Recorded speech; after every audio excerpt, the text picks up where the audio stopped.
I'm sure this has never happened to any of you that one of your kids has gotten upset at you and stormed and walked out of the room.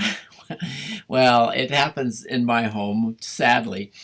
The other day, my daughter, who's a senior in high school, she's finished all of her coursework, even though it's only March, except for one online math class that she has to take. So most days, we don't even see her till dinner time. She says she gets up, but we never see her, and she's always a little frustrated.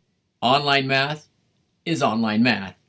She's doing that every day in her room, and then comes down for dinner, and we have, the evening together and family scripture study and family prayer. And one of the days last week, after some frustration with just her day and not being able to figure things out, and on top of just the quarantine and not being able to go hang out with her friends, and she just said, this feels like a house and not a home. Now I want you to contrast that with something my wife read to me yesterday, that a family was sitting around the dinner table, and the dad said, yep, as of now, I'm going to be working from home. And during dinner, the phone rang, and the mom answered it and handed it to the 11 or 12-year-old daughter, and it was her soccer coach saying, sorry, we have to cancel soccer for the rest of the season. We can't be together. I have to be at home.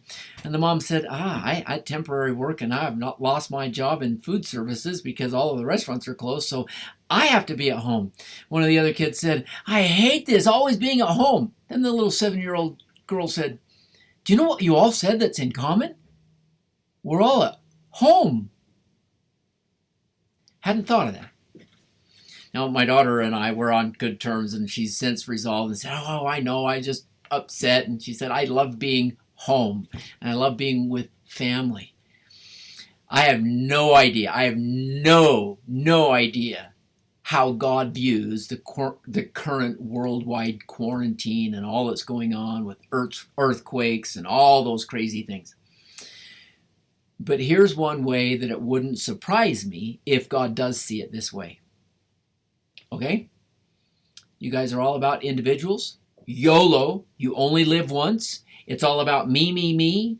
Millennials are often called the most selfish generation in history. So maybe the Lord is looking at this worldwide quarantine thinking, I want to remind you all of home. Home. What a glorious word, and what a glorious place to be.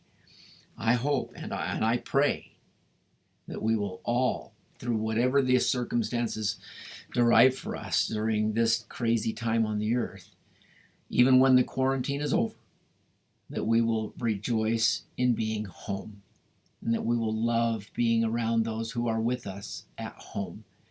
I pray God's blessings and protection and strength and health be upon us, and I hope we have a great week this week and next as we study the Lord's warnings about home and family.